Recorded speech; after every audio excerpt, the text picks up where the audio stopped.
बच्चों इसमें हम लोग जो है ना, अब नेक्स्ट जैसे अभी हम लोगों ने कहा था कि संलग्न समूह क्या होते हैं, इसी तरह से हम लोगों को एक यहाँ पे पढ़ना है संलग्न समूह के साथ साथ यहाँ पे एक वर्ड, एक टर्म आप यूज करते हैं जिसे हम लोग कहते हैं यहाँ पे गुणसूत्रीय मैप कहते हैं, या जीन मैप कहा जाता है, या उसको आप लिंकेज मैप भी कह सकते हो।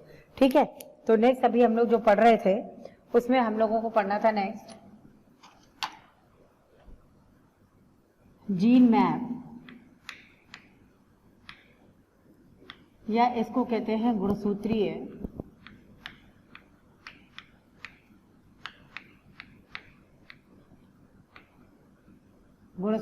मैप।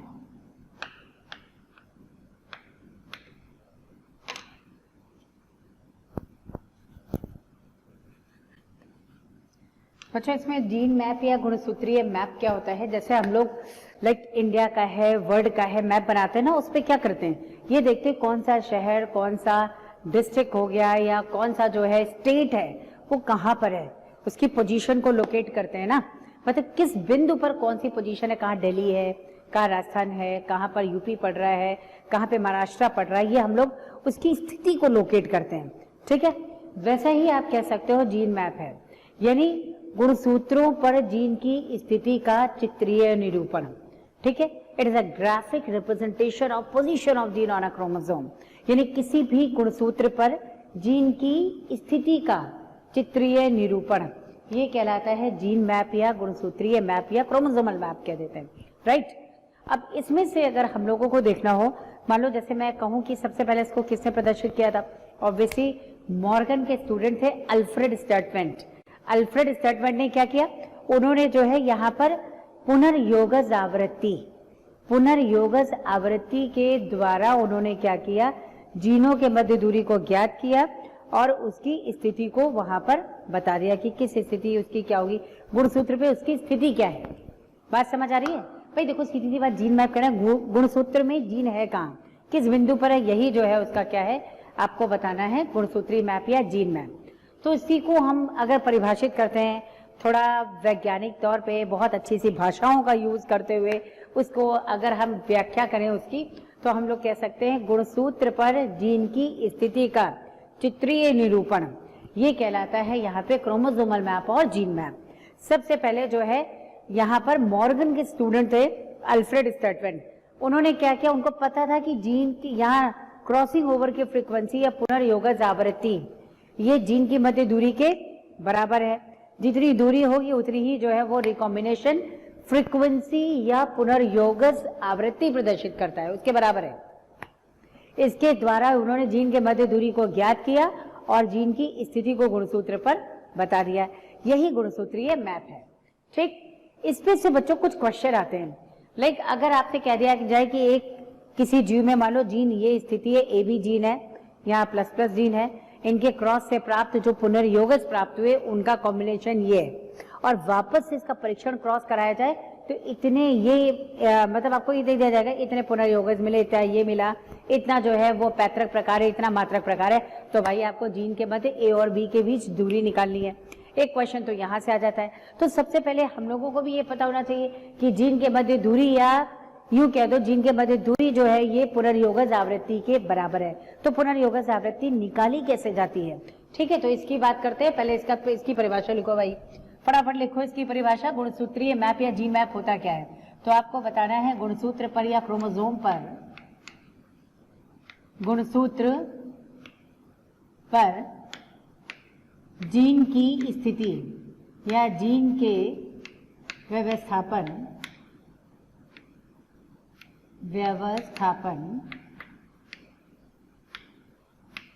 या स्थिति का चित्रीय निरूपण, स्थिति का चित्रीय निरूपण।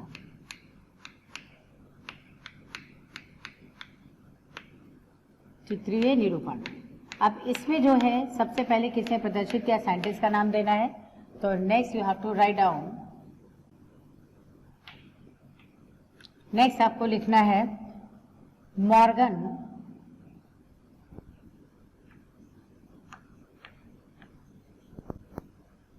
मॉर्गन के स्टूडेंट थे ये अल्फ्रेड स्टर्टवेल्ट। अल्फ्रेड स्टर्टवेल्ट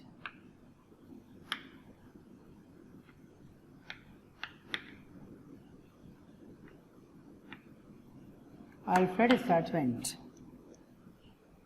ने पुनर्योगज आवृत्ति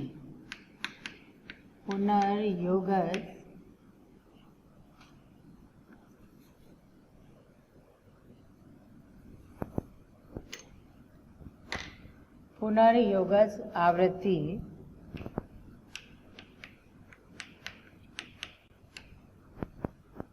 पुनर्योगज आवृत्ति के द्वारा जीनों के मध्य दूरी ज्ञात कर जीन्स के मध्य दूरी ज्ञात कर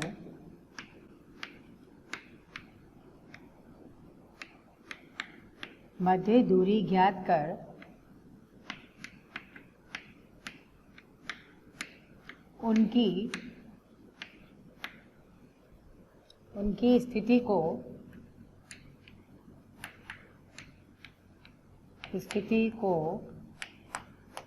गुणसूत्र पर चित्रित किया।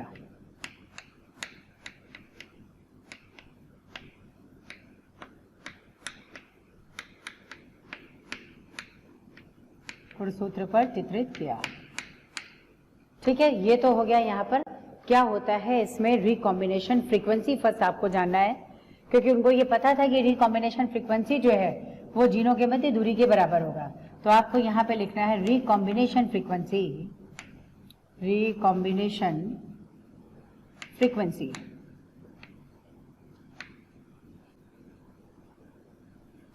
जैसे हम कहते हैं यहाँ पर पुनर्योगज आवृत्ति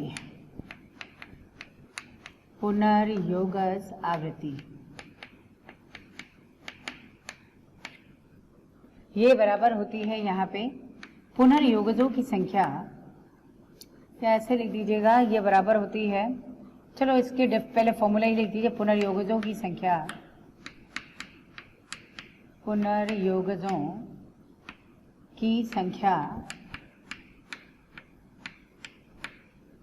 डिवाइडेड बाय कुल संततियों की संख्या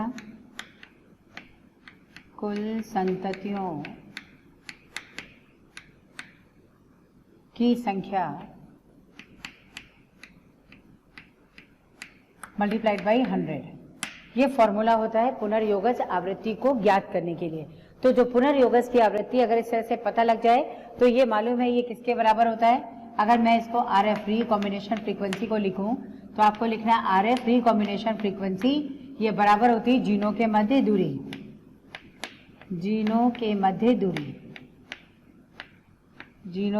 दूरी। इसी तरह का एक क्वेश्चन आपसे पूछा जाता है जनरली, इसके बराबर होता है। आपसे एक क्वेश्चन पूछा जाता है कि कुछ क्रॉसेस हैं, इसमें इतनी संततियां प्राप्त हो रही जिसमें ये अलग प्रकार के रिकॉम्बिनेंट, ये अलग प्रकार के रिकॉम्बिनेंट, एक पैतृक प्रकार एक मात्रक प्रकार है, तो आपको बताना उन दो जीन के मध्य दूरी क्या होती है। ठीक उसी क्वेश्चन को हम लोग यहाँ पे सॉल्व कर रहे हैं।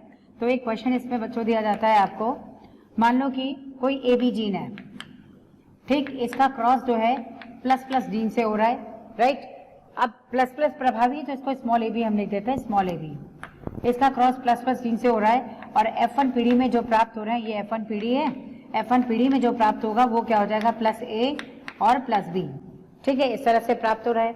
अब इसी का अगर टेस्ट क्रॉस करा दिया जाए, ठीक है, टेस्ट क्रॉस क्या होता है, अप्रभावी जीन से क्रॉस, ठीक है, तो अप्रभावी जीन AB अपॉन AB इससे क्रॉस करा दो तो ये क्या हो जाएगा टेस्ट क्रॉस, ये हो गया टेस्ट क्रॉस। अब टेस्ट क्रॉस में जो यहाँ पर संततियां प्राप्त हुई, टेस्ट क्रॉस हो गया, इसमें संततियां प्राप्त हुई अलग अलग, वो संततियां कैसे मिल रही हैं इसको आपको देखना है। जैसे मान लो यहाँ प्लस प्लस वाली मिल गई, प्लस प्लस अपॉन AB, ठीक, एक मिल जाएगी AB अपॉन AB, एक मिल जाएगी यहाँ प्लस A AB और एक हो जाएगी प्लस B AB। ठीक, देखो प्लस A ऑब्वियसली पैतृक प्रकार है, भले ही चाहे ये जो है यहाँ पर टेस्ट क्रॉस हो रहा है F1 पीढ़ी की संतति है, लेकिन इनके जनक तो एटलीस्ट ये दोनों होंगे ना। इससे आपको ये बताना है ये दोनों रिकॉम्बिनेंट है। अच्छा, कितने किस संख्या में ये प्राप्त हो रहे हैं ये आपको लिखना है। मान लो ये जो है मिल गए 9%, ये मिल गया यहाँ 9%। चलो नेक्स्ट इसमें आएगा 41%, ये आ जाएगा 41%। ठीक, ये हो गया और 41% जो है हो गया नेक्स्ट। तो आपको बताना है ए और बी जीन के मध्य दूरी क्या होगी। Find the distance between the gene. तो यहाँ पे जीन ए बी के मध्य दूरी आपको ज्ञात करनी है। मध्य दूरी क्या होगी, ठीक है, ये आपको निकालना है। तो आपको पता है जीन के मध्य दूरी किसके बराबर होती है, RF रिकॉम्बिनेशन फ्रीक्वेंसी। तो आपको निकालना है जीन के मध्य दूरी, जीन के मध्य दूरी, जीन के मध्य दूरी ये बराबर होती है रिकॉम्बिनेशन फ्रीक्वेंसी। आपको निकालना है इसमें रिकॉम्बिनेशन फ्रीक्वेंसी। तो रिकॉम्बिनेशन फ्रीक्वेंसी क्या होगी, पहले तो आपको रिकॉम्बिनेंट्स निकालने हैं। रिकॉम्बिनेंट्स क्या होगा, अगर ये पैतृक प्रकार है, ये पैतृक प्रकार है, इसका मतलब ये बच्चों ये वाला ये रिकॉम्बिनेंट बन गया। देखो प्लस प्लस टाइप नहीं है यहाँ पर, ये तो सीधे सीधे टेस्ट क्रॉस है, परीक्षण क्रॉस है, जहाँ परीक्षण किया जाता है कि पर्टिकुलर जो भी जीव है वो उस पर्टिकुलर लक्षण के लिए शुद्ध है या फिर क्या है पुनर्योगज। ठीक, तो आपको बताना, तो ये पैतृक प्रकार हो गए। इसका मतलब बच्चों प्लस से पैतृक प्रकार है, प्लस बी भी क्या होगा पैतृक प्रकार होगा। लेकिन जो प्लस प्लस है ये और ये दोनों क्या होंगे यहाँ पर रिकॉम्बिनेंट्स या पुनर्योगज हो जाएंगे। रिकॉम्बिनेंट्स या फिर इनको कहा जाता है पुनर्योगज। ठीक है, ये हो गए पुनर्योगज।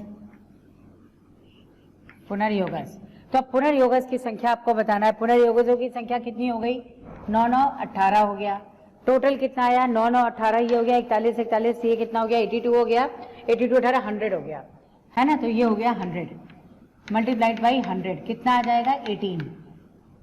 यानी इसका मतलब ये है जीनों के मध्य दूरी 18 होगी। 18 क्या इकाई क्या है, आपको कहना है मैप यूनिट। मैप यूनिट इसकी इकाई होती है, या फिर बच्चों आप इसको कह सकते हो ऐसे सेंटीमॉर्गन। मॉर्गन ने बताया था ना इसको सेंटीमॉर्गन कहते हैं, शॉर्ट में इसको कहते हैं सीएम। इसका मतलब ये नहीं कि ये सेंटीमीटर है, ये सेंटीमॉर्गन है, आपको ये ध्यान रखना है। सेंटीमॉर्गन का मतलब है पर 100, 1 पर 100 ये सेंटीमॉर्गन है, जिसकी वैल्यू 0.01 आती है। ठीक, सेंटीमॉर्गन पे आया हुआ है क्वेश्चन। अब आप देखो यहाँ पर दो जीनों के मध्य दूरी क्या है, ये 18 मैप यूनिट है, ठीक है, या 18 सेंटीमॉर्गन यू कैन से। तो जब 18 सेंटीमॉर्गन है, अब कंडीशन आपसे पूछी जाती है ये सिस है या फिर ट्रांस है। तो आप ये देखो ना गुणसूत्र कैसे बन रहे हैं यहाँ पर, ये देखो इस तरह का गुणसूत्र कैसा बनेगा, मान लो प्लस ए प्लस बी भी, सपोज मैं यहाँ करती हूँ, ये प्लस ए है ये प्लस बी है, इसका मतलब एक गुणसूत्र ऐसा एक गुणसूत्र ऐसा, इधर प्लस हो गया इधर हो गया ए, इधर हो गया प्लस और इधर हो गया बी। मतलब एक ही गुणसूत्र पर जो प्रभावी जीन है और अप्रभावी जीन है ये दोनों होंगे। तो हम लोगों ने यहाँ पे ही पहले पढ़ा था, क्या था वो था ट्रांस, यानी स्थिति क्या बनेगी ट्रांस। आपको कहना है यहाँ पर आ जाएगा 18 मैप यूनिट या सेंटीमॉर्गन, you can say सेंटीमॉर्गन trans condition आएगी। मैंने कहा था ना अगर एक ही गुणसूत्र पर प्रभावी अप्रभावी जीन बच्चों दोनों हो तो इस स्थिति को क्या कहते हैं ट्रांस। तो ये ट्रांस है, कैसे पता चलेगा। अब एक्चुअली डाउट क्या होता है, डाउट ये होता है कि क्या हम इसको पैतृक माने, क्योंकि ये दोनों एक्चुअली जीन है और जीन के बीच हमको डिस्टेंस फाइंड करना है। तो अगर हम ए बी जीन यहाँ पे बताते हैं, इसका मतलब यह है कि ए अलग और बी अलग है। तो इधर जीन के बीच अगर आपको दूरी निकालनी होती है तो भाई इनके जो पैतृक है वो तो ये है ना, ये तो इनके ग्रैंड पेरेंट्स हो गए। तो आप ग्रैंड पेरेंट्स से नहीं लोगे, आपको पेरेंट्स से लेना है। तो यहाँ आपको बताना है, सपोज इसके बावजूद भी आपको ये ना पता हो, तब भी नहीं पता चल रहा है कि रिकॉम्बिनेंट्स क्या है, तो आपको ये बताना है जो रिकॉम्बिनेंट्स होते हैं वो 50% से कम या फिर 50% होते हैं। अब क्योंकि ये अपूर्ण सहलग्नता है, इसलिए यहाँ पे बहुत कम संख्या होती है जिसकी, वही क्या होंगे पुनर्योगज। तो पुनर्योगज हमने 9% सिंपली कर दिया। ठीक, तो अब एक पे प्रभावी अप्रभावी जीन दोनों है, प्रभावी अप्रभावी जीन दोनों, इसका मतलब ये क्या है, सीधी सी बात है, इसका मतलब ये है कि यहाँ पर जो है वो कंडीशन ट्रांस है। अगर मैंने ऐसा कहा था एक पे ए बी है एक पे प्लस प्लस है, तब आपको उस कंडीशन में कहना था ये जो स्थिति होगी, जो व्यवस्थापन होगा वो क्या होगा, सिस होगा। बट यहाँ पे कंडीशन क्या है, प्रभावी अप्रभावी, it means it is trans type of condition, right. तो एक क्वेश्चन तो आपका जो है इस तरह से पूछा जाता है। चलो नेक्स्ट इसमें एक और क्वेश्चन इस तरह से आते हैं। मान लो कि कोई एबीसी जीन है, ठीक है, कोई एबीसी जीन है, इसमें अगर आपको इस तरह से दे दिया जाए सपोज ए और बी, इसकी रिकॉम्बिनेशन फ्रीक्वेंसी आपको दी गई है लाइक मान लो 25% है, 25% है, ठीक। इसी तरह से आपको बी और सी की दी हुई है, बी और सी की रिकॉम्बिनेशन फ्रीक्वेंसी दी हुई है सपोज 16% है, राइट। और इसके अलावा जो है आपको एक कंडीशन दी गई है यहाँ पर ए और, रुको, ए बी हो गया, हाँ राइट, तो एक हो गया ए और सी, तो इसमें रिकॉम्बिनेशन फ्रीक्वेंसी जो हो जाएगी वो 9% है। तो आपको बताना है इन जीन की पोजीशन की मैपिंग करनी है, मतलब जो हम लोगों ने यहाँ पे लिखा हुआ है क्या है, ये जीन या गुणसूत्रीय मैप है, तो आपको इन गुणसूत्रीय मैप बताना है या इसका जीन मैप बताना है, या सीधे सीधे इस फॉर्म में कह दिया जाता है कि गुणसूत्र पर जीन का क्रम बताइए या गुणसूत्र पर जीन का क्रम ज्ञात कीजिए। तो क्वेश्चन हो जाएगा गुणसूत्र पर जीन का क्रम, गुणसूत्र पर जीन का क्रम क्या होगा, इसको फाइंड करना है, या find the distance between the genes, या तो ये कह दिया जाए, या find the sequence of the genes on a chromosome, ये कह दिया जाए, या mapped the position of the gene on a chromosome. इस तरह से आपसे पूछा जाता है, यानी mapped the position of the genes on a chromosome, मतलब गुणसूत्र पर जीनों की स्थिति ज्ञात करिए। तो यही बात हो गई। चलो तो अब इसमें निकालते हैं। इसमें करने का तरीका क्या है, सबसे बड़ा जो आपको रिकॉम्बिनेंट फ्रीक्वेंसी दी है, सबसे पहले आपको उसको ज्ञात करना है। तो आप क्या बना देंगे इस तरह से, ए और बी, ये सपोज ए हो गया और ये हो गया बी, कितना दिया हुआ है 25, यानी दूरी कितनी हो गई 25 मैप यूनिट आप मान लो, राइट। सेकेंड आपको दिया गया है, अब यहाँ पे ए बी के बाद ये बी कॉमन हो रहा है, इससे बी सी निकाल लो, बी सी 16 नेक्स्ट जो है लोअर है, तो 16 अगर डिस्टेंस दिया हुआ है बी और सी के बीच में, इसका मतलब ये है कि ये यहाँ पे कहीं पे आ रहा होगा सी, है ना, और ये है 16, ठीक। अब आपको ए सी दिया हुआ है 9, बिल्कुल सही है, आप चेक कर लो ना। अगर आपको जो है बीसी का डिस्टेंस दिया हुआ है तो ए बी में से बीसी माइनस करो, ए बी माइनस बीसी करो। ए बी कितना दिया हुआ है 25% और बीसी कितना दिया हुआ है 16%। क्या ये ए सी के बराबर हो रहा है, एग्जैक्टली 9 है, इसका मतलब ये ऑर्डर क्या है, करेक्ट है। ऐसे बच्चों ये तो 3 जीन है, 5 जीन, 6 जीन, 7 जीन इस तरह के आपको दे सकते हैं और आपको उसका सीक्वेंस फाइंड करना होता है, राइट। तो यहाँ पे आपको सीक्वेंस लिखना है, सीक्वेंस क्या हो जाएगा, आपको लिखना है ए सी बी, ए सी बी। कभी कभी ऐसा भी होता है कि क्रॉसिंग ओवर का एग्जैक्टली जो है उस तरह से टाइप नहीं दिया होता जैसे मैं ये बता रही हूँ, तो उस कंडीशन में 2 स्थितियां पॉसिबल है, हो सकता है सी बाहर भी हो सकता है सी अंदर भी हो। फिलहाल आपको, क्योंकि यहाँ पे देखो बी कॉमन है, यहाँ पे देखिए सी कॉमन है, इससे यहाँ पे आपको इस सीक्वेंस में ही देना, कोई अलग से नहीं होगा, ठीक। इस तरह से आपको सीक्वेंस बताना है। तो ये तो हो गया बच्चों किस तरह से जीन का सीक्वेंस आप गुणसूत्र पे निकालते हैं, किस तरह से जीन के बीच का डिस्टेंस फाइंड करके आप उसकी पोजीशन की मैपिंग करते हैं, ये कहलाता है यहाँ पे जीन मैप या गुणसूत्री मैप या क्रोमोसोमल मैप। क्लियर है। तो ये जो है इस फॉर्म में आपसे क्वेश्चन पूछा जाता है, ठीक है। चलिए ये तो हो गया सहलग्नता। अब इसमें हम लोगों को पढ़ना है लिंग सहलग्नता, या सेक्स लिंकेज बोलते हैं, या उसको लिंग सहलग्नता कहते हैं। होता क्या है, देखो जैसे मैंने बोला था सहलग्न जीन होते क्या है, कुछ जीन एक गुणसूत्र पर एक रेखीय क्रम में व्यवस्थित हैं और इनकी टेंडेंसी है कि ये जाएंगे तो एक साथ अगली पीढ़ी में जाएंगे और नहीं तो अलग बिल्कुल नहीं होंगे, जाना तो है ऑब्वियसली। तो यहाँ पे जो है आपको आपने कहा ये सहलग्न जीन है और इसकी वंशागति क्या है, सहलग्नता है। लेकिन अब अगर हम लोग ये बोले लिंग सहलग्नता, ऑब्वियसली लिंग गुणसूत्र एक्स और वाई की बात हो रही है, लिंग क्रोमोसोम या सेक्स क्रोमोसोम की बात हो रही है एक्स और वाई की। जिन लक्षणों के जीन भाई साहब एक्स गुणसूत्र या वाई गुणसूत्र पर प्रेजेंट होंगे उनको आप कहते हो एक्स सहलग्न जीन या वाई सहलग्न जीन या लिंग सहलग्न जीन, और इनकी वंशागति अगली पीढ़ी में क्या कहलाती है, लिंग सहलग्नता। है ना सिंपल, जैसा नाम है वैसा परिभाषित कर दो। अगर आपको कहना है लिंग सहलग्नता क्या है तो आपको बोलना कुछ लक्षणों के जीन लिंग गुणसूत्र एक्स या वाई पे प्रेजेंट होते हैं, इन्हें कहते हैं लिंग सहलग्न गुणसूत्र या लिंग सहलग्न लक्षण या जीन कह दो, राइट। और इनकी वंशागति अगली पीढ़ी में क्या है, लिंग सहलग्नता। चलो इसको नोट कर लो फटाफट भाई। चलो यहीं से स्टार्ट करते हैं। यहाँ पे आपको लिखना है, या यहाँ से स्टार्ट करते हैं फ्रेश।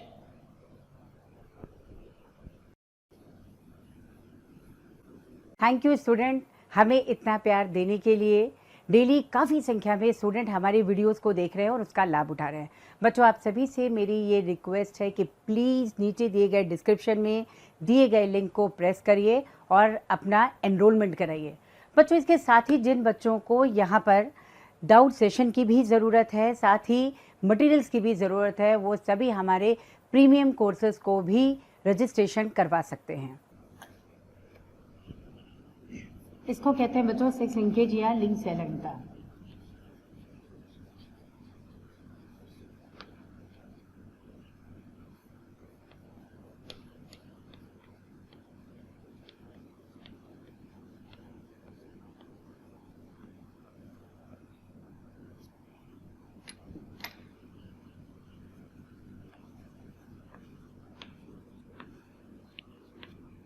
चलो, इसकी परिभाषा सबसे पहले आप नोट करो।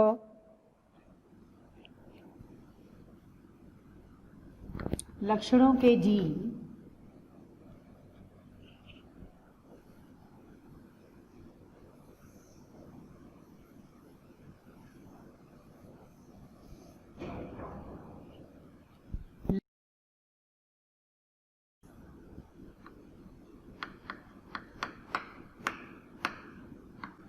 के जीन का X अथवा Y लिंग गुणसूत्रों पर उपस्थिति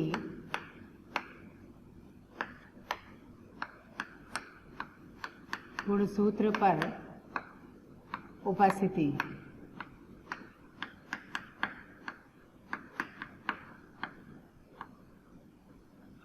लिंग संलग्नता कहलाती है, या लिंग गुणसूत्र कहलाते हैं, या लिंग संलग्न लक्षण कहलाते हैं।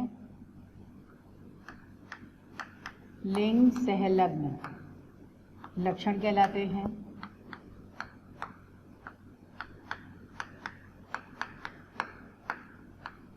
व इनकी वंशागति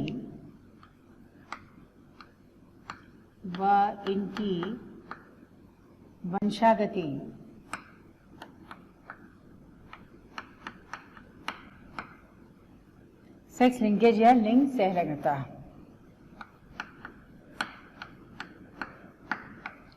लिंग संलग्नता, ठीक है। अब इसमें से बच्चों कुछ टर्म्स आती हैं जो बहुत इंपॉर्टेंट है। नेक्स्ट हम लोग उस टर्म को डिस्कस करते हैं। जैसे मान लो अगर कोई लक्षण ये ट्रांसफर होता है, या उस लक्षण के जीन ट्रांसफर होते हैं फादर से सन में, ठीक है। या फिर कंडीशन एक ऐसी बन सकती है कि लक्षणों के जीन जो हैं वो ट्रांसफर होते हैं मदर से डॉटर में, यानी पिता से ट्रांसफर होता है वो बेटे में और माता से वो ट्रांसफर होता है बेटी में। एक तो ये कंडीशन हो सकती है। या फिर ऐसे हो सकते हैं कि फादर के जीन ये ट्रांसफर हो डॉटर में, यानी ऑपोजिट जेंडर में ट्रांसफर हो सकते हैं, और इसी तरह से जो है मदर के जीन ये ट्रांसफर होते हैं सन में। ये 4 कंडीशंस पॉसिबल हैं, राइट।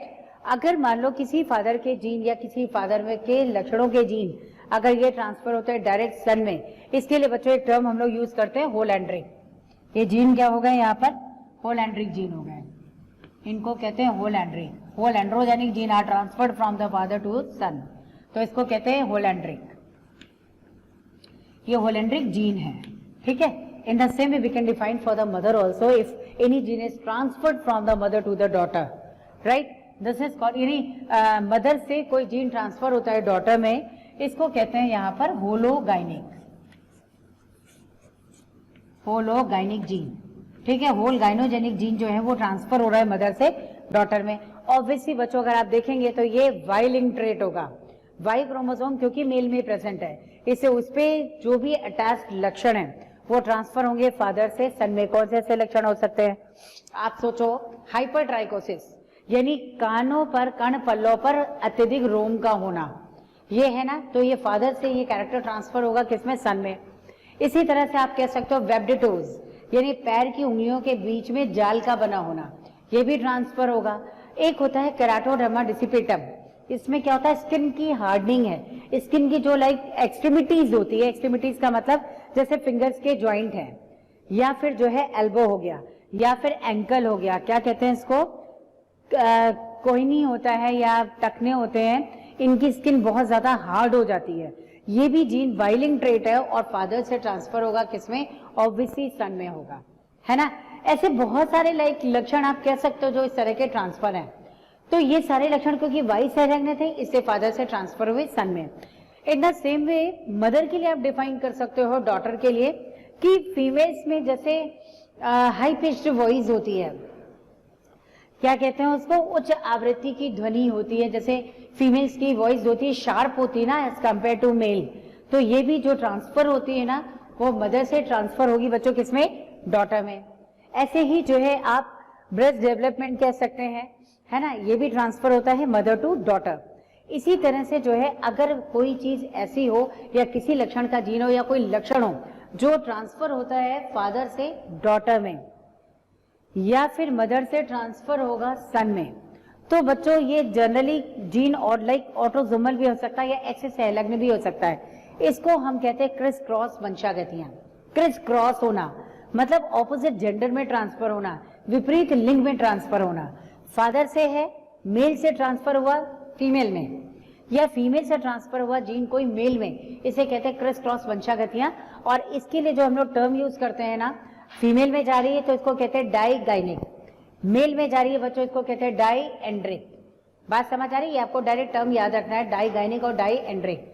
तो आप यहाँ लिख सकते हो ये कहलाता है डाईएंड्रिक जीन, फीमेल में जा रहा है ना तो इसको कहते हैं डाईगाइनिक, ये हो गया डाईगाइनिक, ये डाईगाइनिक हो गया जीन। और यहाँ पे आप देखेंगे तो इसको कहते हैं डाईएंड्रिक, ये हो गया डाईएंड्रिक जीन, ठीक है। तो ये डाईएंड्रिक जीन हो गया। इन दोनों को तो हम कहते हैं नॉन क्रिस क्रॉस वंशागतियां हैं। ये नॉन क्रिस क्रॉस यानी क्रिस क्रॉस नहीं हो रहा है, सेम जेंडर में ट्रांसफर हो रहा है, क्रिस क्रॉस नहीं हो रहा है, तो इसे कहते हैं non criss cross, non criss cross वंशागतियां, ठीक है। और ये क्या होती है बच्चों, ये होती है क्रिस क्रॉस, क्रिस क्रॉस वंशागतियां हो गई। ये क्रिस क्रॉस वंशागतियां किसमें होगी, ये लक्षण आप मान सकते हो जैसे कलर ब्लाइंडनेस। कलर ब्लाइंडनेस का मतलब होता है वर्णांधता, है ना, वर्णांधता ये हो सकती है। वर्णांधता का मतलब नीले हरे लाल रंग को ना पहचान पाना। दूसरा हो सकता है बच्चों हीमोफीलिया, कुछ लोगों को जरा सी चोट लगी तो ब्लड क्लॉट नहीं होता, खून का थक्का, रक्त का थक्का नहीं बन पाता है, लगातार ब्लीडिंग होती रहती है, इसको कहते हैं हीमोफीलिया, ठीक। तो ये फादर से यानी मेल से फीमेल में और फीमेल से मेल में ट्रांसफर हो सकता है, राइट। ऐसे ही आप देखो कोई जीन अगर फादर से ट्रांसफर हो रहा है सन में, मैंने बहुत सारे लक्षण बता दिए, हाइपरट्राइकोसिस मतलब अत्यधिक रोम युक्त कर्ण पल्लव का होना, या जो है आप वेब्रेटोस जालवत पंजे कहते हैं उसको, या केराटोडर्मा, ये सारे हो गए। फीमेल में देखो हाई पिच वॉइस हो सकती है, स्तनों का विकास या ब्रेस्ट डेवलपमेंट कहते हैं, या आप कह सकते हैं इसमें हाई पिच वॉइस का हो गया, मेंस्ट्रुअल साइकिल होगी। ये सब जो है ट्रांसफर कैरेक्टर वाला मदर से डॉटर में है, ठीक। आपको डायरेक्ट याद रखना है। तो बच्चों ये क्रिस क्रॉस वंशागति है। और जो वाई सहलग्न लक्षण है ये किसका होगा, ये वाई सहलग्न है, वाई सहलग्न, ये लक्षण हो गया वाई सहलग्न, ठीक है। और ये जो है ये ऑटोसोमल या इस तरह भी हो सकता है। यहाँ पे आपको जरूरी ये एक्स सहलग्न लक्षण है, एक्स सहलग्न, एक्स सहलग्न लक्षण, ये एक्स सहलग्न लक्षण हो गए। मेरे ख्याल में ये बात आप समझ पा रहे हो, है ना। ये टर्म्स हैं जो शब्दावली है जो आपको याद रखना है, ठीक। अब बच्चों इसी तरह से दो शब्द आता है, एक हम लोग कहते हैं लिंग सीमित लक्षण और एक होता है लिंग प्रभावी लक्षण। लिंग सीमित लक्षण क्या होता है, सेक्स लिमिटेड ट्रेट कहते हैं या लिंग सीमित लक्षण होता है। बच्चों कुछ लक्षण एक निश्चित लिंग में ही पाया जाता है, निश्चित क्या कहते हैं उसको, एक निश्चित जो है लिंग में ही प्रेजेंट होगा, उसको हम कहते हैं लिंग सीमित लक्षण। जैसे मेल्स में देखो या नर में देखो दाढ़ी मूंछों का आना हो गया, है ना, लो पिच्ड वॉइस हो गई, ये सारे लक्षण जो हैं किसमें, मेल तक सीमित है, नर तक सीमित है, तो इसको लिंग सीमित लक्षण कहा जाता है, ठीक है। ऐसे ही अगर आप देखेंगे तो लिंग सीमित लक्षण फीमेल में हो गए, फीमेल में जो भी जो है फेमिनाइज कैरेक्टर हो गया, ब्रेस्ट डेवलपमेंट हो गया, मेंस्ट्रुअल पैटर्न हो गया, ये सारा जो है ये लिंग सीमित लक्षण फीमेल के लिए है। क्लियर है? इसी तरह से बच्चों एक होता है लिंग प्रभावी लक्षण। लिंग प्रभावी लक्षण क्या होते हैं? एक्चुअली इन लक्षणों के जो जीन होते हैं ये पाए किस पे जाते हैं? ये पाए जाते हैं ऑटोजोम्स पर। ऑटोजोम आपको पता है, एक्स क्रोमोसोम वाई क्रोमोसोम को छोड़ दो जिसे हम सेक्स क्रोमोसोम या फिर लिंग गुणसूत्र कहते हैं। इसके अलावा जो गुणसूत्र होता है वो सारा क्या है? ऑटोजोम है। ठीक, तो यहाँ पे अगर मैं लिंग प्रभावी लक्षण कह रही हूँ, है ना, तो इसको या सेक्स इन्फ्लुएंस ट्रेट बोलते हैं। तो ये लक्षण एक्चुअली ऑटोजोमल है, मतलब ये लक्षण के जीन ऑटोजोम्स पर है।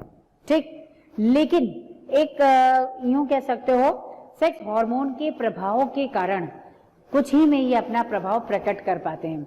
जैसे पैटर्न बार्डनेस या गंजापन, गंजेपन वाला जो जीन होता है ना वो ऑटोजोम्स पर है, लेकिन निश्चित सेक्स हार्मोन उसको सपोर्ट करता है उसके हेटेरोजाइगस कंडीशन को, तभी वो जो है गंजापन आता है। ये गंजापन वाला जो जीन होता है ना ये केवल और केवल बच्चों मेल में है, मेल में ही एक्सप्रेस होता है। आप देखते हैं कुछ मेल में बाल एकदम आगे से झड़ गए, है ना, ये गंजापन का पैटर्न ये है। कुछ में क्या होता है साइड से झड़ते हैं, ये पैटर्न मेल का ये एक पैटर्न हो गया। कुछ लोगों का क्या है एकदम घने बाल आगे हैं लेकिन बीच में गंजापन आ रहा है ना, यूं मान सकते हो कि काले बादलों के बीच में एक चांद निकल आया, है ना, ये एक अलग अलग टाइप का एक पैटर्न है। तो ये पैटर्न केवल मेल और मेल का ही है, जबकि इसके जीन फीमेल में भी हैं, लेकिन हेटेरोजाइगस कंडीशन इसको कभी भी सपोर्टिव हार्मोन इसको सपोर्ट नहीं कर रहा होता है, सेक्स हार्मोन इसको सपोर्ट नहीं कर रहा होता है। इसे फीमेल में कभी बार्डनेस या गंजेपन का जीन या एक्सप्रेशन नहीं आता है। फीमेल में अगर गंजेपन का रहा है तो उसका और कोई अदर रीजन हो सकता है, एटलीस्ट जेनेटिक रीजन नहीं होता। भाई किसी को टाइफाइड हो जाता है तो बाल गिर जाते हैं, वो अलग बात है, वापस से डेवलप हो गए, लेकिन जो गंजेपन का जीन अगर बाल गिर जाते हैं तो वो डेवलप नहीं होते हैं। ये पैटर्न में बार्डनेस या गंजापन है जो स्पेसिफिक लोगों में ही स्पेसिफिक टाइप का होगा। क्लियर है?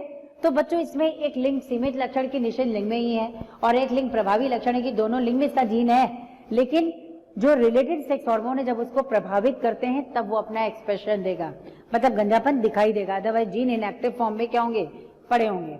तो नेक्स्ट आपको पॉइंट ये लिखना है, तो यहां लिखो क्रिस क्रॉस का मतलब मेरे ख्याल में शायद समझ गए हो, ऑपोजिट जो है जेंडर में इसका ट्रांसफर, ऑपोजिट सेक्स में ट्रांसफर, या ऑपोजिट जो है क्या कहते हैं उसको लिंग में ट्रांसफर है, तो इसको हम लोग कह देते हैं ये क्रिस क्रॉस है। अगर सेम जेंडर में ट्रांसफर हो रहा है, सेम लिंग में ट्रांसफर हो रहा है, तो आपको कहना है ये नॉन क्रिस क्रॉस है। ठीक, चलो तो नेक्स्ट इसमें जल्दी से नोट करो, लिंग सीमित लक्षण, सेक्स लिमिटेड ट्रेट या लिंग सीमित लक्षण।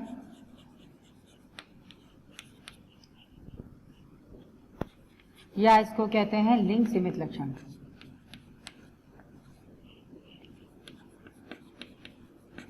लिंग सीमित लक्षण,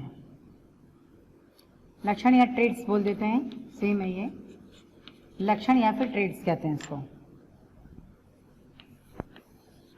चलो इसमें लिखो, सीधी सी डेफिनेशन है, जो लक्षण निश्चित लिंग में पाए जाएं, निश्चित लिंग में पाए जाएं,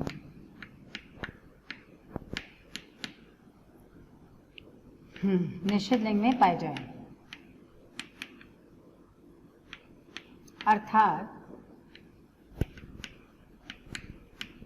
अर्थात ये सेकेंडरी सेक्सुअल कैरेक्टर्स होते हैं। सेकेंडरी सेक्सुअल कैरेक्टर का मतलब हो गया, ऐसे ही लिख दो, अर्थात ये सेकेंडरी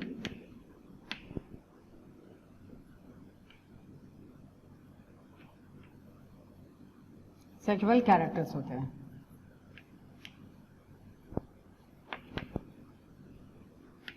कैरेक्टर्स होते हैं या कैरेक्टर्स हैं। एग्जाम्पल इसमें लिखिए, नर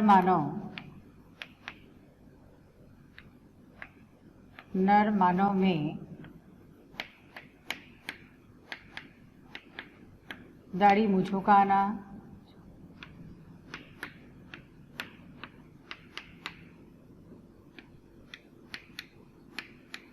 दाढ़ी मूंछों का आना, लो पिच्ड वॉइस, निम्न आवृत्ति की ध्वनि कहते हैं, या लो पिच्ड वॉइस लिख दीजिएगा आप, लो पिच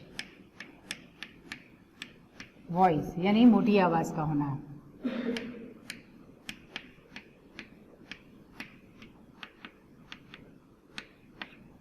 लो pitched voice.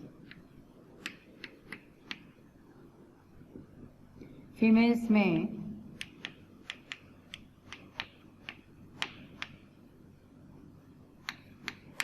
High pitched voice,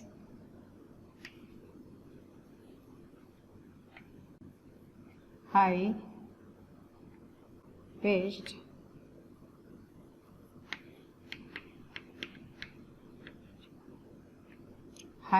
voice, breast development,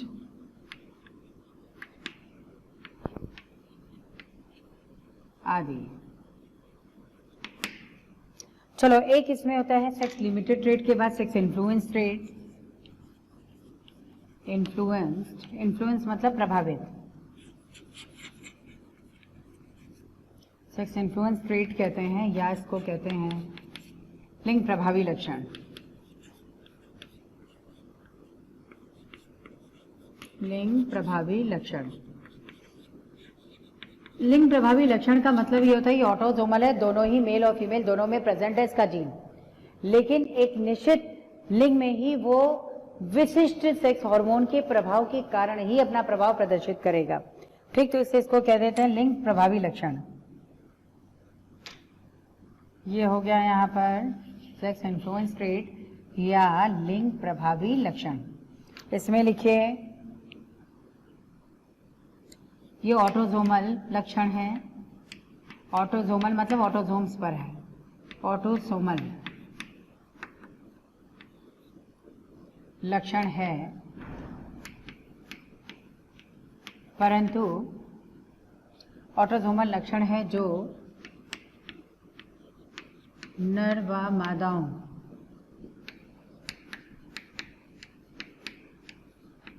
दोनों में इसके जीन उपस्थित होते हैं। दोनों में इसके जीन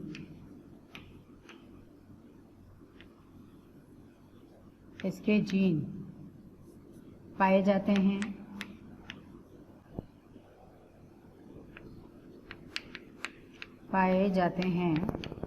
परंतु निश्चित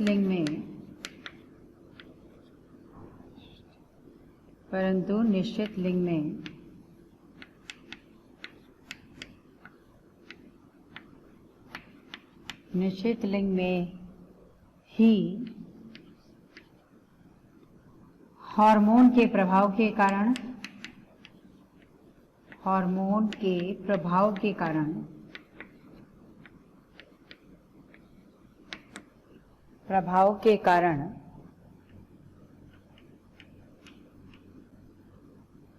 ये प्रकट होता है, ये लक्षण प्रकट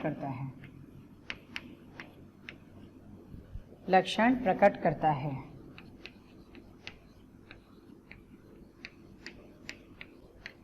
अब दोनों में बिल्कुल क्लियर कट डिफरेंस समझ लो, क्योंकि ये जो क्वेश्चन है बच्चे इसमें जनरली डाउट में होते हैं। अगर लिमिटेड ट्रेट कहा जाए मतलब सीमित लक्षण कहा जाए तो किसी एक लिंग में ही सीमित है, या तो नर में ये लक्षण होगा या फिर मादा में होगा। ठीक, लेकिन अगर ये प्रभावी लक्षण कह दिया जाए मतलब दोनों में इसके जीन है, लेकिन एक रिलेटेड सेक्स हार्मोन के प्रभाव के कारण किसी एक में ही अपना प्रभाव प्रदर्शित करेगा ये। ठीक, इसका एग्जाम्पल लिखिए।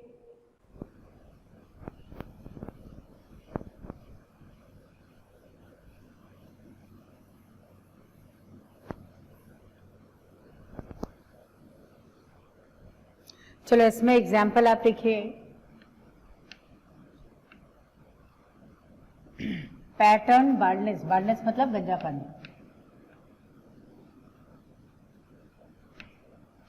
पैटर्न एक पैटर्न में होता है ना, इससे पैटर्न कहते हैं। पैटर्न बार्डनेस मतलब गंजापन।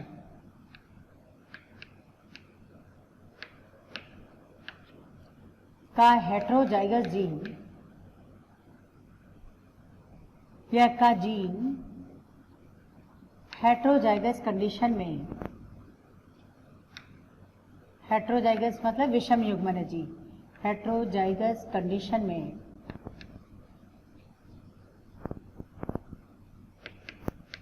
हेट्रोजाइगस कंडीशन में बच्चों काफ़ी संख्या में डेली हमें बहुत सारे कमेंट्स आ रहे हैं कि वी प्लीज़ इस टॉपिक पे वीडियो बनाएं, इस सब्जेक्ट पे वीडियो बनाएं।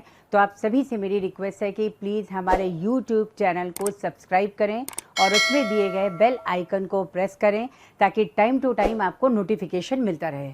बच्चों हम ऐसा इसलिए कह रहे हैं कि बहुत सारे बच्चे उसी टॉपिक की रिक्वेस्ट करते हैं जो ऑलरेडी हमारे चैनल्स पे दिए हुए हैं।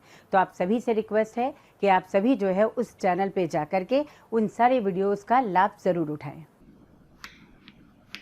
हेट्रोजाइगस कंडीशन का मतलब होता है अगर बार्डलेस के लिए बी जीन है तो ये हेट्रोजाइगस कंडीशन ये हो गई, ठीक है, में केवल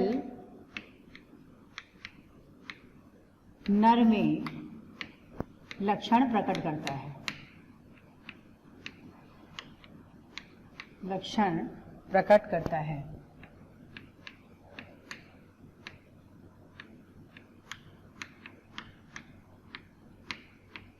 प्रकट करता है जैसे मान लो बार्डनेस का जीन है कैपिटल बी स्मॉल बी, ठीक, तो ये जो है फीमेल में अपना एक्सप्रेशन नहीं देगा बल्कि मेल में अपना एक्सप्रेशन देगा।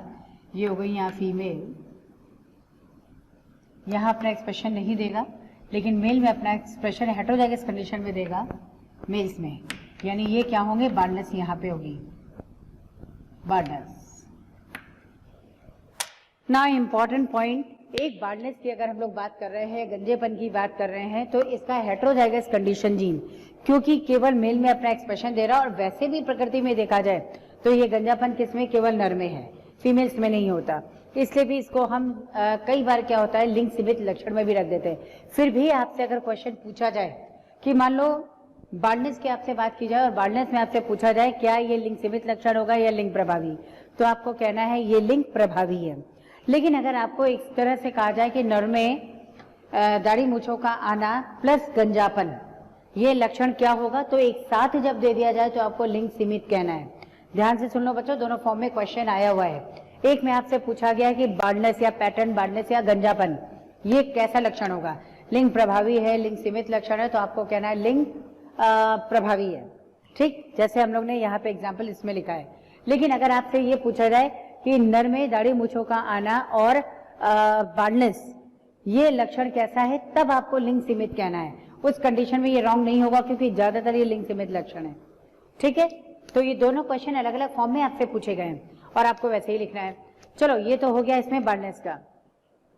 बच्चों अब हम लोगों को इसमें पढ़ना है लिंग सीमित लक्षण पढ़ रहे हो ना या लिंग सहलग्न लक्षण पढ़ रहे हो, तो इसको लिखना है एक्स सहलग्न लक्षण, मतलब किस लक्षण के जीन एक्स गुणसूत्र पर उपस्थित है, आपको उसके बारे में पढ़ना है।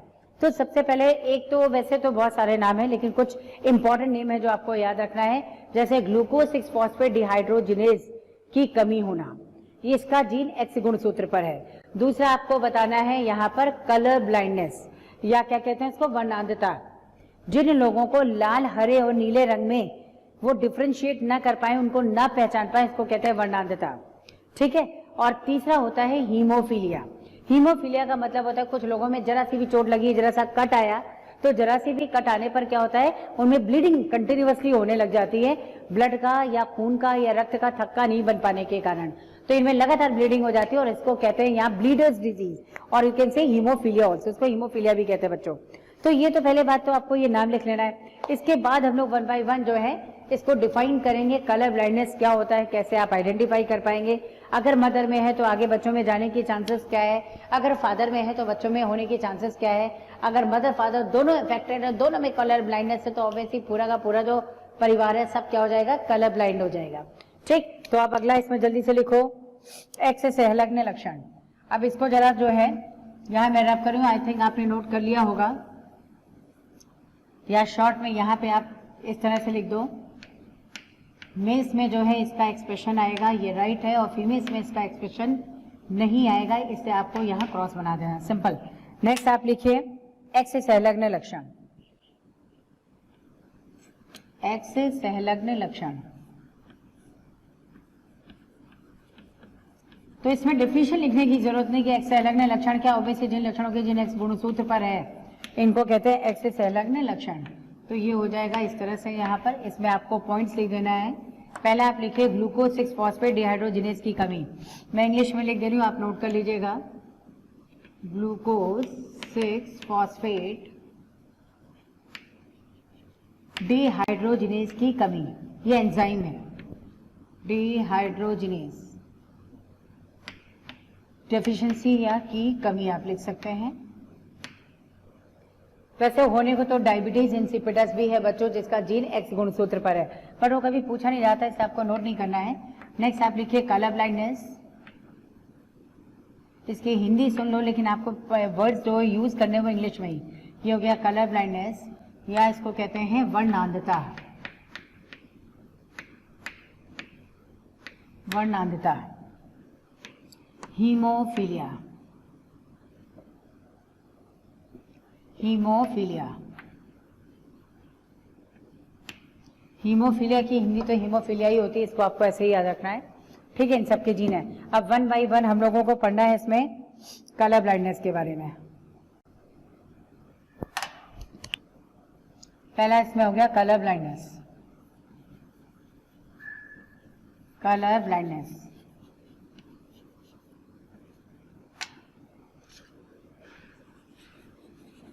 या वर्णांधता। बच्चों वर्णांधता की खोज सबसे पहले जो है हॉर्नर ने की थी, ठीक। जो लोग अंधे हैं उनको दिखाई नहीं देता, हॉर्न की आवाज सुनाई दे जाती है, बस उससे नाम याद रखना हॉर्नर। कलर ब्लाइंडनेस होता क्या है? जो लोग हरे रंग में या नीले रंग में या लाल रंग में विभेदन नहीं कर पाते हैं उनको कहते हैं ये वर्णांध हैं। या तो हरे रंग के वर्णांध होंगे या नीले रंग के हो सकते हैं या फिर लाल रंग, ठीक है। अच्छा, दूसरी चीज ये है कि कैसे डिफ्रेंशिएट नहीं कर पाते। आप देखो कई लोग हैं ग्रीन को जो है हरा, ब्लू को हरा कलर बोलते रहते हैं, या हरा है तो उसको ब्लू बोल देंगे, नीला है ना। ये लोग कलर डिफ्रेंशिएशन नहीं कर पाते। ऐसे भी देखो आप बहुत धूप से जा रहे हो और धूप से अचानक से जब आप घर में आते हैं आपको नीला और हरा रंग दिखा दिया जाए, आप खुद भी नहीं पहचान पाओगे ये नीला है, हरा है, इवन लाल भी दिखा दिया जाए तो आप नहीं पहचान पाओगे।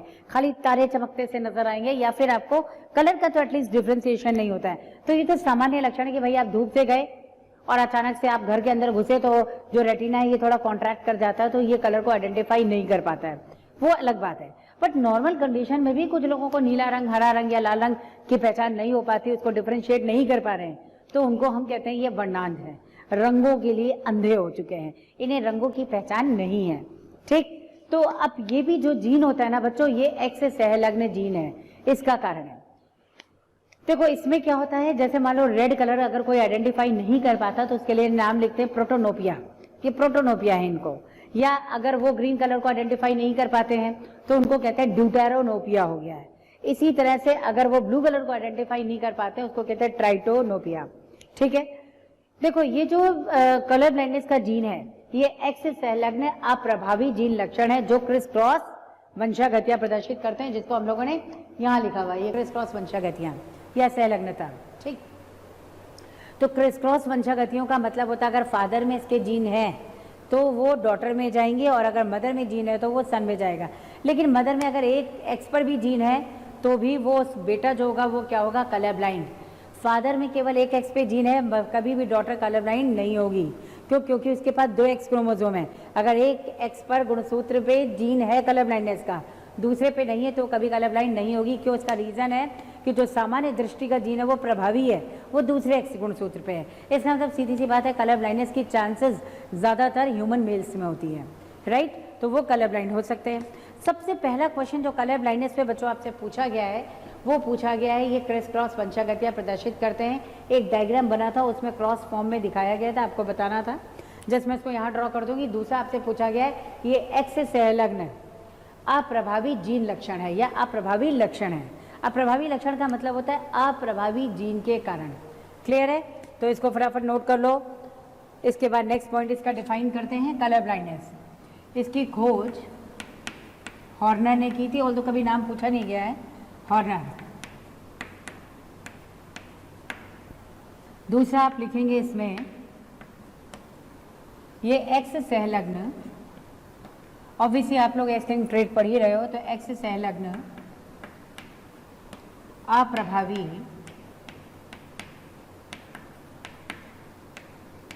लक्षण। यहां से डायरेक्ट क्वेश्चन आया हुआ है। क्रिस क्रॉस वंशागतियां प्रदर्शित करते हैं, क्रिस क्रॉस वंशागति। इसी से रिलेटेड एक डायग्राम भी आपको इस तरह से दिया गया था, कैसे इसमें शो किया हुआ था। जैसे मान लो ये है क्रिस क्रॉस वंशागति में एक सर्कल इस तरह से बना हुआ है,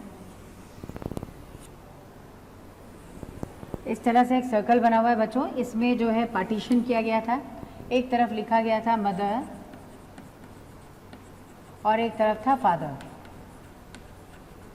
ठीक। यहाँ पे डॉटर और इधर था सन, ठीक। ये वंशागति जो दिखाई गई थी वो इस तरह से दिखाई गई थी, ऐसे मदर में जीन ट्रांसफ़र हो रहा है, मदर से सन में, और फादर से ट्रांसफ़र हो रहा है डॉटर में। तो ये क्या होगी, ये क्रिस क्रॉस वंशागति है, ठीक। इसको आपको इस तरह से दिखाना था, नीट में आया हुआ है। चलो नेक्स्ट इसमें आ जाओ। यहाँ पे भी नीट डाल दीजिएगा, ये भी नीट में आया हुआ है, सीधे स्टेटमेंट नीट। चलो अगर इसमें क्या होता है, इन लोगों को हरे या ऐसे लिखते हैं, ये तो समझ ही जाओगे, ग्रीन, ब्लू व रेड कलर में विभेदन ना कर पाना, विभेदन ना कर पाना।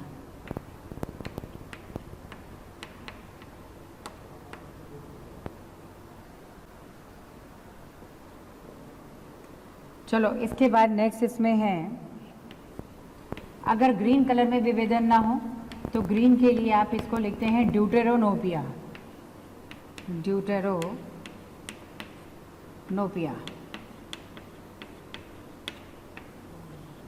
अगर आप ब्लू कलर में इसका विभेदन ना कर पाए, ब्लू कलर का, तो इसको कहते हैं यहाँ पर ट्राइटोनोपिया, ट्राइटोनोपिया। और यही चीज़ अगर रेड कलर में विभेदन ना हो, रेड, तो इसको कहते हैं यहाँ पर प्रोटोनोपिया, प्रोटोनोपिया।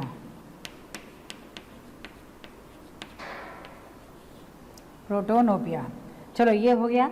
अब इसको किसके द्वारा पहचाना जा सकता है या किसके द्वारा इसकी टेस्टिंग करते हैं बच्चों, उसको कहते हैं इशिहिरा कार्ड। इशिहिरा कार्ड क्या होता है, यूँ मान लो एक कार्ड टाइप का बना हुआ है, मान लो इधर ब्राइट येलो कलर है, उसके बाद ऑरेंजिश येलो कलर आ गया, थोड़ा रेडिश येलो कलर आ गया, धीरे धीरे ऑरेंजिश जो है रेड हो गया, देन प्योर रेड हो गया। बहुत कम कम विभेदन होता है कलर में, और उसको आपको आइडेंटिफाई करना होता है, इसकी पहचान करनी होती है। अगर इसकी पहचान हो जाती है तो इशारा कार्ड द्वारा ही इसका मतलब आप कलर ब्लाइंड नहीं है, और अगर आप जो है इसकी पहचान नहीं कर पाते हैं मतलब आप कलर ब्लाइंड हैं, ठीक। तो आप लिखिए इसको, क्या लिखना है, इसका परीक्षण,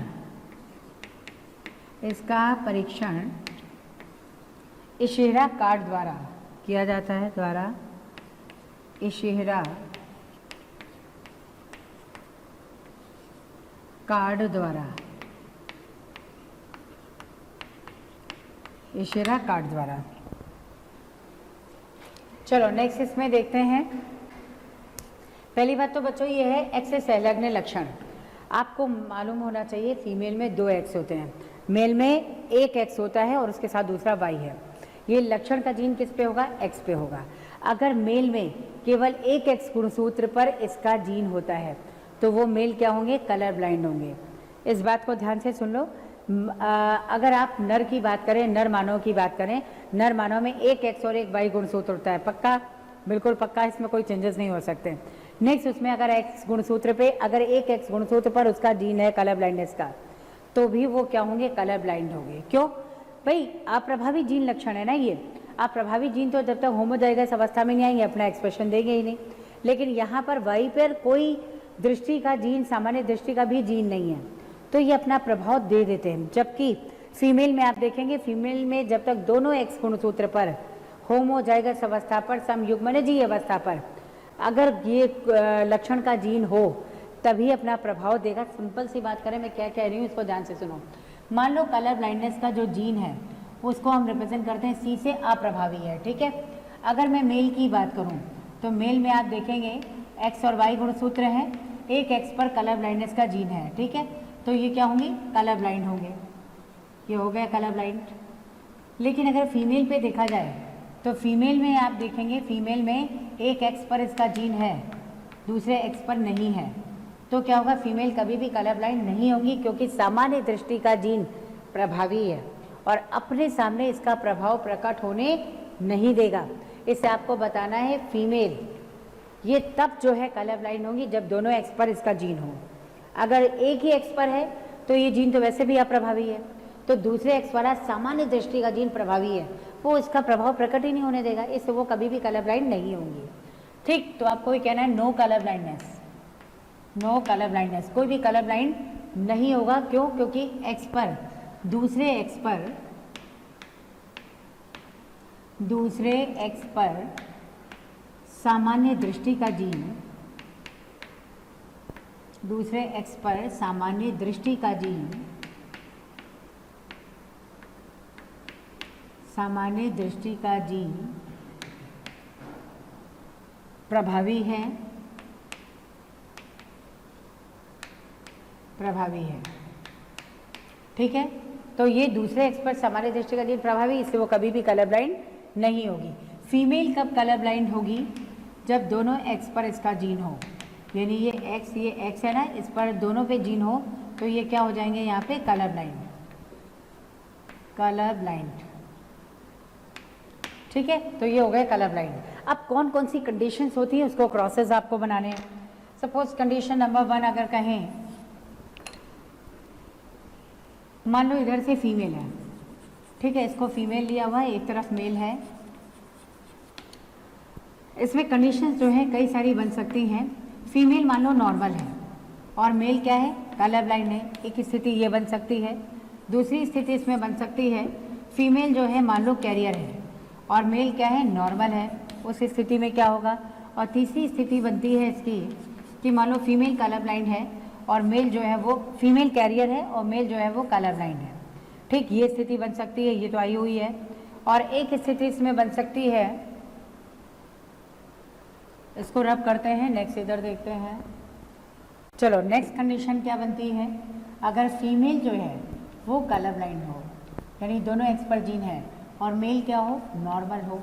या फिर फिफ्थ कंडीशन बन सकती है यहाँ पर, फीमेल यानी मदर भी कलर ब्लाइंड है और फादर भी कलर ब्लाइंड है, तो क्या कंडीशन बनेगी।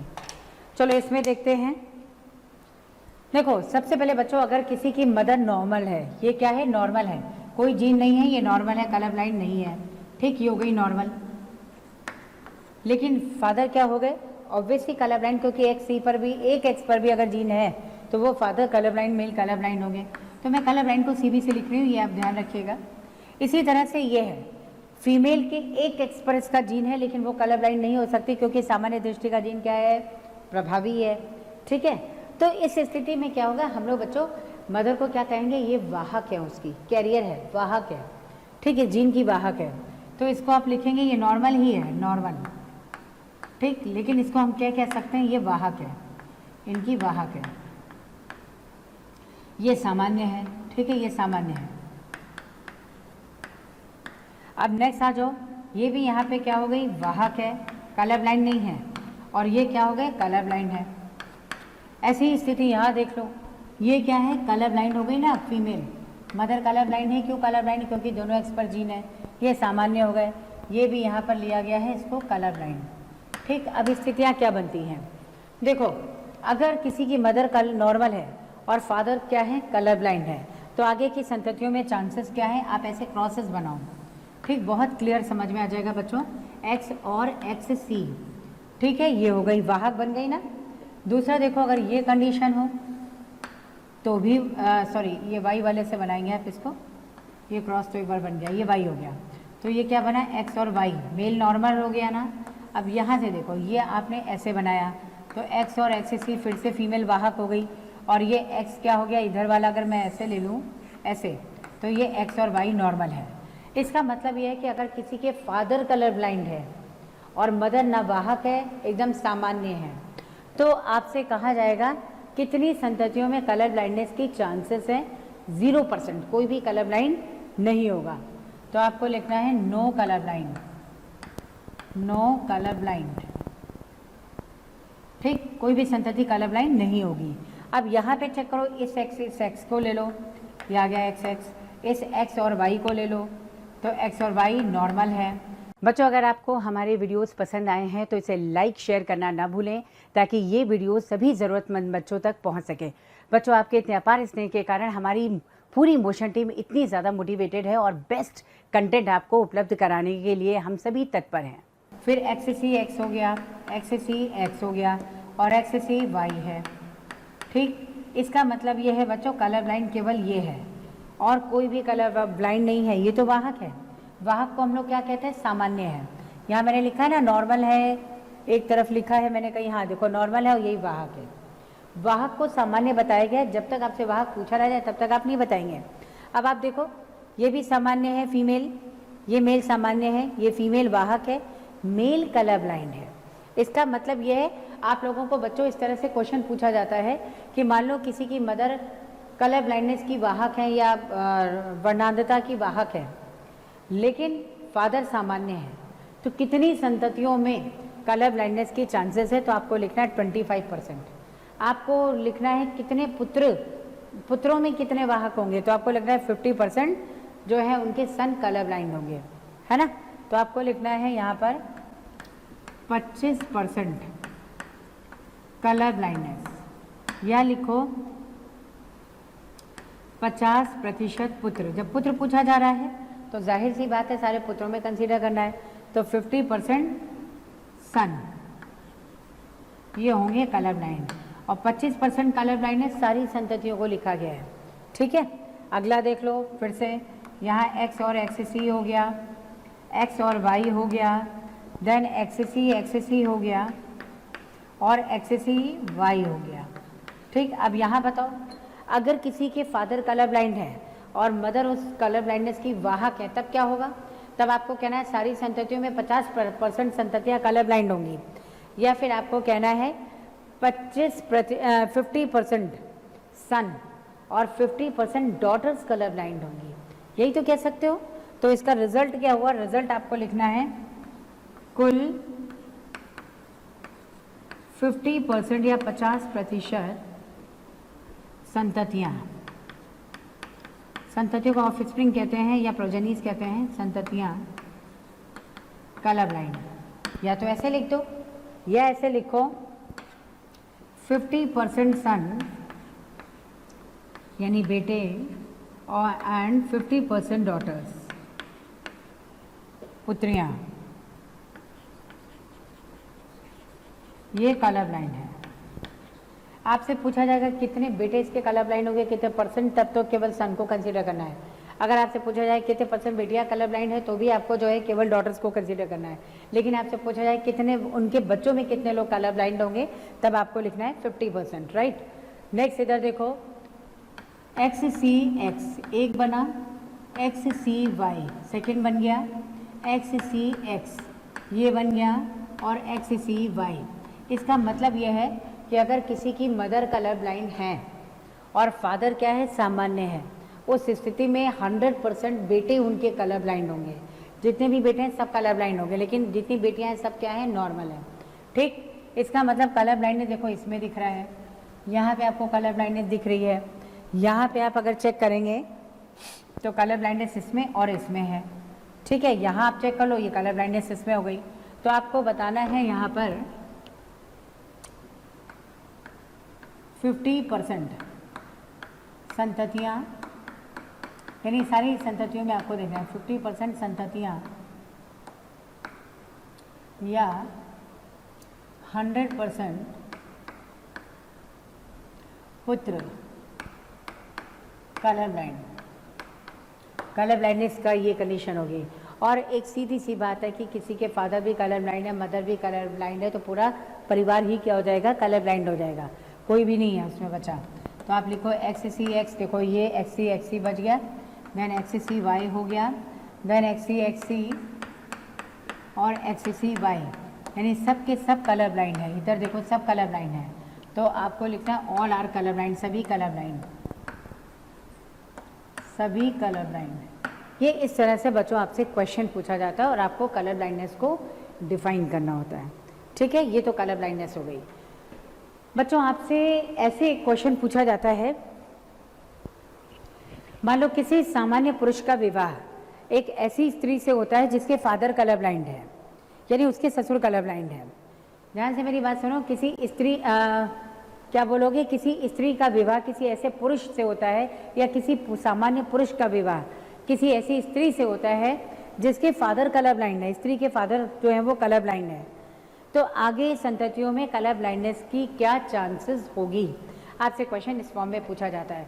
तो जब आपको ये कहा जाए कि किसी पुरुष का विवाह ऐसी स्त्री से जिसके फादर कलर ब्लाइंड है, तो तुरंत आप सोचोगे तो क्रिस क्रॉस वंशागति है। तो क्रिस क्रॉस वंशागति का मतलब उसके फादर का जीन उस स्त्री में आया होगा, तो स्त्री क्या है, वाहक है।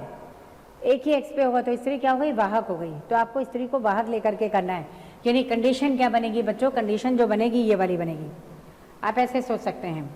मैंने क्या कहा, मैंने कहा किसी सामान्य पुरुष का विवाह है ना, किसी सामान्य पुरुष का विवाह, देखो ये है, किसी सामान्य पुरुष का विवाह एक सामान्य स्त्री से होता है जिसके पिता कलर ब्लाइंड है, यही तो स्थिति हुई। किसी सामान्य पुरुष का विवाह एक ऐसी सामान्य स्त्री से होता है जिसके फादर कलर ब्लाइंड है, मतलब वो स्त्री क्या हो गई, जीन की वाहक है ना, तो आपको वाहक लेना है। ये बात समझ आ गई, पहले इसको लिख लो फिर अगला पॉइंट बताते हैं क्या आपको ध्यान देना है। किसी स्त्री का विवाह, किसी स्त्री का विवाह, नहीं स्त्री ने ऐसे लिखना, किसी पुरुष का विवाह किसी सामान्य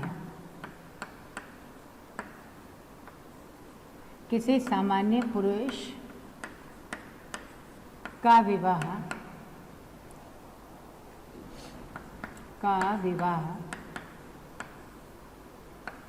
एक सामान्य स्त्री जिसके पिता वर्णांध हैं,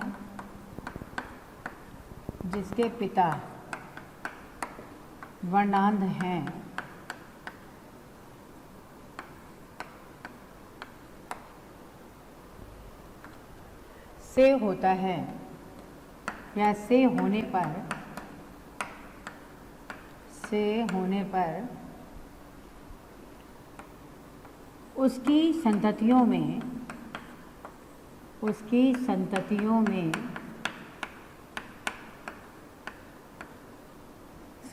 में कलर ब्लाइंडनेस की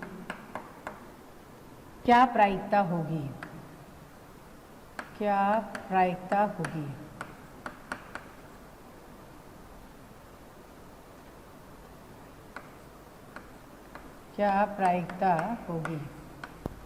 तो आपको वैसे ही बताना है। आपको बस ध्यान ये रखना है जिस स्त्री से उसका विवाह हो रहा है उसके फादर कलर ब्लाइंड है, मतलब वो स्त्री क्या होगी, कैरियर होगी, वाहक होगी। तो आपको बताना है एक्स और एक्स, एक एक्स पे केवल से दिखाओगे ये वाहक है। इस बात को समझ लो बच्चों, ये क्वेश्चन कई बार नीट में रिपीट हुआ है, यहाँ नीट डाल दो, ठीक है। ये है, तो किसी सामान्य पुरुष का विवाह ऐसी स्त्री से हुआ जिसके फादर कलर ब्लाइंड है, मतलब वो स्त्री क्या है, वाहक। और पुरुष तो पहले ही आपने लिख दिया कि सामान्य है, पुरुष कभी वाहक नहीं हो सकते बेटा, क्योंकि एक एक्स पर भी अगर इसका जीन है तो वो क्या होगा, कलर ब्लाइंड, तो वाहक तो हो ही नहीं सकता वो। तो अब आपको ऐसे ही बना लेना, देखो एक्स सी वाई, ये हो गया colour blind. Now second one, x और एक्स ऐसे ही हो गया, एक्स एंड वाई नॉर्मल है। अब आप देखो ये है, अब आपको ऑप्शन में देखना है कौन सा ऑप्शन करेक्ट होगा। ऑप्शन करेक्ट होगा 25% संततियां कलर ब्लाइंड है, अथवा 25% पुत्र 50% जो पुत्र हैं वो कलर ब्लाइंड है। सही है ना, जब 50% पुत्र कहा जाए केवल पुत्रों को देखना है, और जब आपसे संततियों की बात की जाए तो आपको 25% क्या देना है। तो आंसर क्या आएगा, आपको कहना है 25% संततियां, 25% संततियां अथवा 50% ये सन आ जाएंगे पुत्र कलर ब्लाइंड, ठीक है। बस पुत्रों में केवल कंसीडर करना है जब पुत्र पूछा जाए, और जब पुत्री पूछा जाए तो केवल पुत्रियों में कंसीडर करना है, ठीक। कितने लोग कलर ब्लाइंड होंगे बच्चों। ऐसे ही एक छोटा सा पार्ट है हीमोफीलिया का, उस हीमोफीलिया को देख लो, ये भी छोटा सा पार्ट है इसका। अब क्योंकि आप ये सारे पॉइंट समझ गए तो बस इसी पॉइंट पे आधारित हीमोफीलिया है। चलो इसको आप नोट करो फटाफट, और हीमोफीलिया इधर देख लो। नेक्स्ट है इसमें हीमोफीलिया।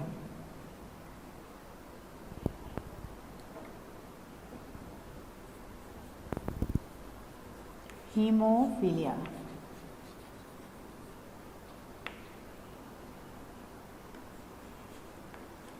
बच्चों, हीमोफीलिया को हम लोग कहते हैं ब्लीडर्स डिजीज़ भी। ब्लीडर्स डिजीज़ मतलब जरा सा भी चोट लग जाए तो रक्त का थक्का न बन पाने के कारण लगातार जो है रक्त प्रवाह होता रहता है, इसको हम कहते हैं ब्लीडर्स डिजीज़। इसकी खोज सबसे पहले जॉन ऑटो ने करी थी। किसी का एक्सीडेंट हो जाए, लगातार ब्लीडिंग होती जा रही, जल्दी से आपने उसको ऑटो पे लादा और हॉस्पिटल ले गए, बस उससे याद रखो जॉन ऑटो, है ना। तो जॉन ऑटो ने इसकी खोज करी थी।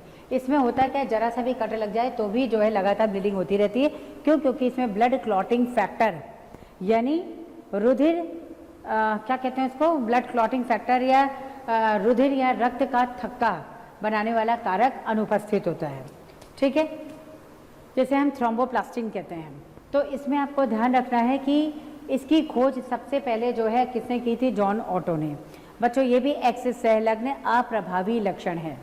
ठीक है, क्वीन विक्टोरिया क्योंकि वो इस लक्षण की वाहक थी, इस जीन की वाहक थी, इसलिए इसको रॉयल डिजीज कहते हैं। ये राजघराने की बीमारी है ना, इससे इसका नाम इस तरह से पड़ा। इसमें 3 प्रकार आप देखेंगे, बिल्कुल वैसी ही स्थिति है। अगर फीमेल में दोनों एक्स पर होगा तब तो वो हीमोफिलिक होंगी और नहीं तो नहीं होंगी, और ऐसा होता नहीं है। इस प्रकृति में, इस दुनिया में कभी भी जो फीमेल हैं वो कभी भी हीमोफिलिक नहीं होती। क्यों? क्योंकि हीमोफीलिया का जीन होमोजाइगस अवस्था में घातक है, मतलब उस फीमेल की मृत्यु हो जाएगी भ्रूणीय अवस्था में ही।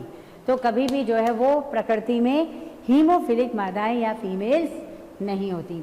जबकि अगर नर में देखोगे एक एक्स गुणसूत्र पर भी जीन है तो वो क्या हो जाएगा, हीमोफिलिक होगा। ठीक है बच्चों, इसी में एक चीज़ और है कि हीमोफीलिया जो है, एक तो ये होमोजाइगस अवस्था में घातक है, आप लोगों ने पहले पढ़ा है, एब्सोल्यूट लिथैलिटी भी कहते हैं इसको। और मेल में अगर एक पर है तो भी वो क्या होगा, हीमोफिलिक होगा। राइट, ये इसके 3 प्रकार होते हैं। तो जल्दी से इसमें फटाफट नोट कर लो, हीमोफीलिया क्या है। इसकी खोज जॉन ऑटो द्वारा, इसमें 3 ही कॉम्बिनेशंस बनेंगे, सारे नहीं बनेंगे इसके। जॉन ऑटो ने की थी। हीमोफीलिया क्या है, जरा सा घाव लग जाने पर, जरा सा घाव हो जाने पर रक्त का थक्का न बन पाना, रक्त का थक्का न बन पाना या न बन पाने के कारण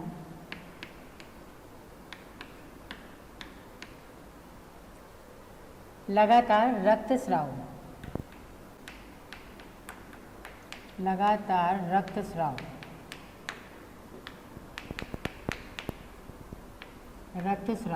इसी को कहते हैं हम लोग ब्लीडर्स डिजीज भी, ब्लीडर डिजीज।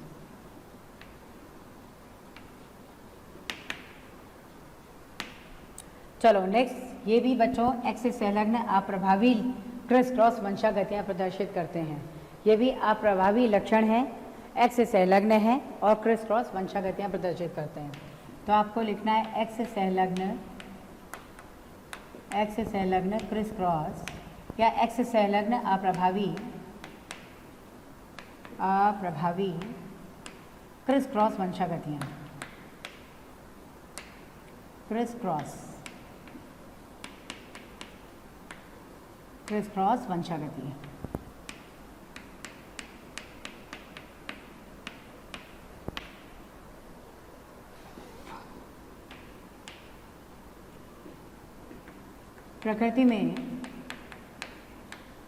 प्रकृति में हीमोफिलिक फीमेल नहीं पाई जाती, हीमोफिलिक मादाएं नहीं पाई जाती, मादाएं नहीं होती, क्योंकि होमोजाइगस अवस्था में या समयुग्मनजी अवस्था में, होमोजाइगस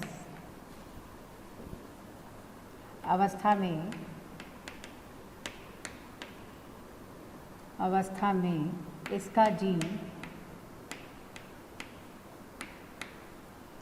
जीन घातक होता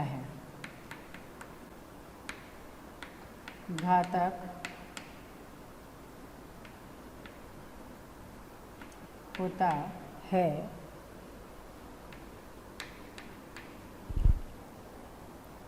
जो भ्रूणीय अवस्था में मृत्यु के लिए उत्तरदायी है, जो भ्रूणीय अवस्था में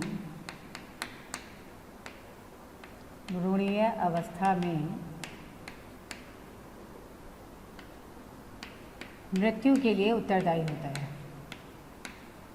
मृत्यु के लिए उत्तरदायी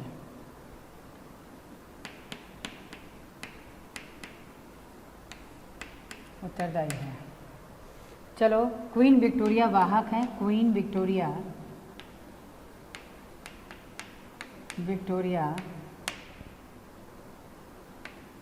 जीन वाहक, इस जीन की वाहक है, इसलिए इसको यहाँ पर रॉयल डिजीज़ भी कहते हैं, रॉयल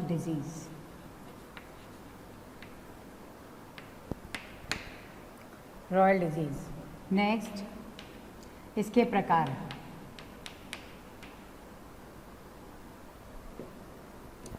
इसके बच्चों 3 प्रकार होते हैं। पहला हो गया नंबर 1 हीमोफीलिया ए, हीमोफीलिया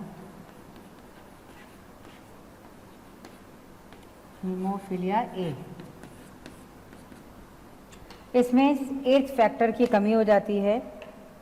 यहाँ लिखोगे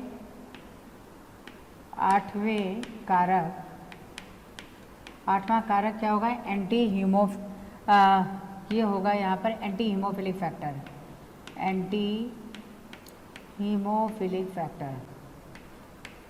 हीमोफिलिक ग्लोब्यूलिन्स है,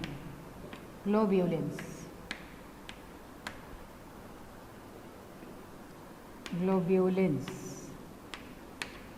की कमी या की अनुपस्थिति।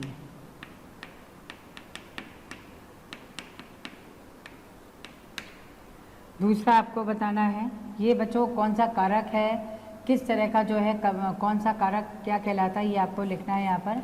दूसरा है हीमोफीलिया बी। हीमोफीलिया बी में 9 फैक्टर की कमी है।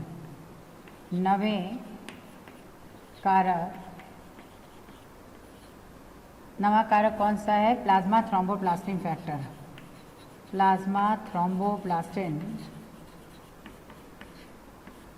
थ्रोम्बोप्लास्टिन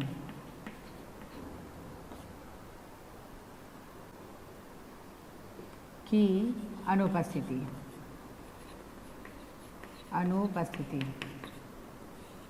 बच्चों होने को हीमोफीलिया सी भी होता है, लेकिन हीमोफीलिया सी कभी आपसे पूछा नहीं जाता है। हीमोफीलिया सी कभी एक्सरसाइज लगने लक्षण नहीं है, बल्कि वो जीन हमेशा चौथे गुणसूत्र पर उपस्थित होगा। ठीक, उस हीमोफीलिया में होता क्या, कभी आप ब्रश कर रहे हैं तो दांतों से खून का आ जाना, गम से खून का आ जाना, कभी नेजल चैम्बर से ब्लड का आ जाना, कभी जो है यूरिन के थ्रू ब्लड का आ जाना, ये है उसका लक्षण। ठीक है, तो ये आपसे पूछा नहीं जाता है, इसे आपको इतना करना है। बच्चों इसमें हीमोफीलिया बी जो है, क्योंकि ये क्रिसमस नाम के एक पेशेंट में इसको खोजा गया था, इससे इसको क्रिसमस डिजीज़ भी कहते हैं। ठीक है, यहाँ लिखना पेशेंट का मतलब क्या हो गया? मरीज के नाम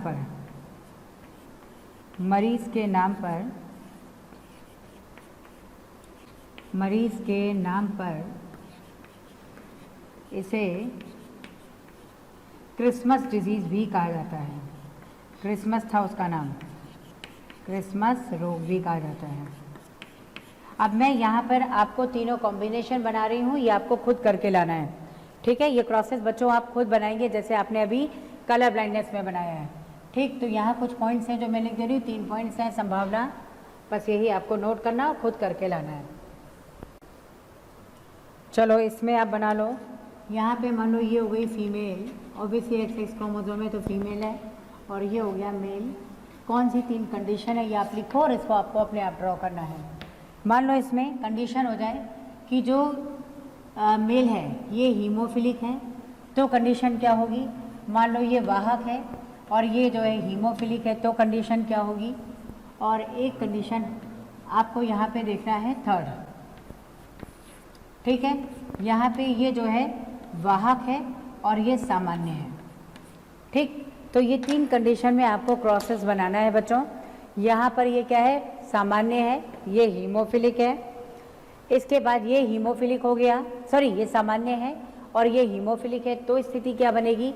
और तीसरी स्थिति बतानी है, ये वाहक है और ये सामान्य है, तो स्थिति क्या होगी। क्योंकि यहाँ पे आप देखिए कभी भी मदर या कोई भी फीमेल हीमोफिलिक होगी ही नहीं, तो कहीं भी हमने फीमेल को हीमोफिलिक नहीं लिया है, ठीक है। ये क्वेश्चन आपको खुद से करके लाना है। नेक्स्ट टर्न पे हम लोग इसको एक बार सॉल्व करेंगे और आप लोग चेक करिएगा कितने लोगों ने इसको सही किया है, ठीक है।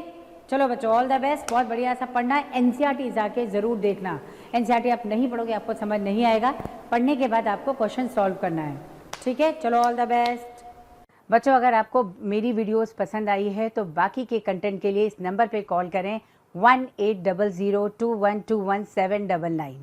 Thank you.